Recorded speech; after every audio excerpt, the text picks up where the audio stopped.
This is TWiT. Well, one of the reasons the rent is so damn high, as they say, is and the Justice Department has gone after these guys now. They sued them on Friday.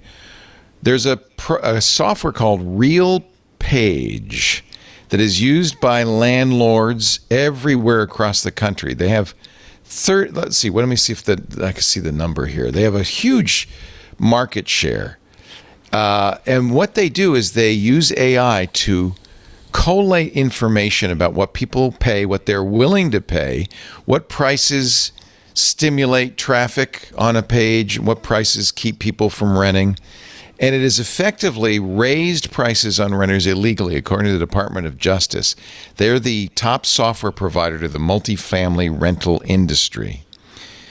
The lawsuit says Realpage has built a business out of frustrating the natural forces of competition. Wait. Isn't that what every landlord has always done, is try to raise the prices as high as they can? But they didn't have the information to really let them nudge it. Part of what's the problem here is they have the information because they bought all these buildings. Right. That's the multifamily thing. That's the problem. Training a machine, says Merrick Garland, to break the law is still breaking the law. The average rent has skyrocketed 33% since the beginning of the pandemic. Realpage management software is purposely built to be legally compliant, says Realpage, and we have a history of working constructively with the Department of Justice to show that. It's based in Richardson, Texas. It helps residential landlords market vacant apartments, screen prospective tenants, and set rents. I have to say, since my kids are renters, I've watched with real interest how much it's changed since I was a renter back in the day. It wasn't that long ago, but you go through. It's all online. It's very automated. There's no pigeon sisters in most cases. You're dealing with a big company that owns many, many, many units. Thoma Bravo, the big private equity company, acquired Realpage in 2021.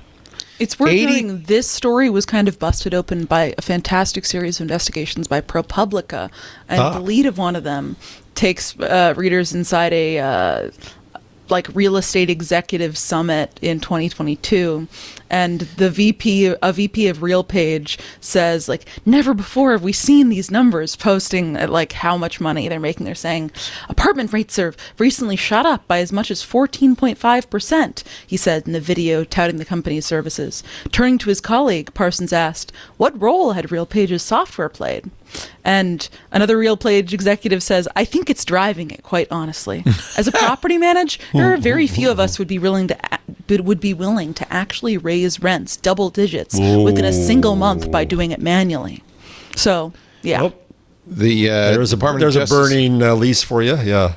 Department of Justice says Realpage is an algorithmic intermediary that collects, combines, and exploits landlords' competitively sensitive information, and in so doing enriches itself and compliant landlords at the expense of renters who pay inflated prices and honest businesses that would otherwise compete. 80% of the market for commercial revenue management software, they have 80% of the market. Wow. And the Realpage says, well, we anonymize it. Landlords don't have insight into competitors' pricing, but that's why it works, right? They have this big database, and landlords in your area have effectively raised rent by 0.38%. But here's the thing again, is who's responsible in that case? The provider of the data or the person who exploits it as a price gouger? Oh, that's interesting. Well, I think if it allows you to collude, then you probably have a pretty good case against it, right? Is that collusion? Actually, I follow this story because this story fascinates me. And I think Benito, our producer, is talking. Yes. That's the bottom line. I think it's the collusion aspect of it that that people really, really hate. Is that we know it's caused gouging. My daughter pointed me to the ProPublica story when that broke, and we know it's causing gouging because rental prices have gone skyrocketed, right? And there's all kinds of accounts of people who have to leave their apartment and go to an apartment like in the same complex just to get lower rent. Right. And like their rent was going to go up $200, but the rent, like a bigger place in the same complex, would be like $200 cheaper. Yeah, honestly, this is the same technique airlines use to price seats, airplane seats. It's, you don't pay the same price as the guy sitting next to you ever. It's all over the place. This is why price gouging is an issue in this election. But it's not price control. Right. It's price gouging. Yeah. But the ability to use software, and in a way, this is AI, right? To actually analyze the prices and figure out what the optimal price for your apartment. Optimal in the sense of how much money you can get for it. Hey, it's Leo Laporte. I hope you enjoyed this little snippet from our show This Week in Google. For the full show, you can either go to our website, twit.tv/TWiG, or find TWiG in your favorite podcast client. And, of course, there's links right below, somewhere down there, for more information.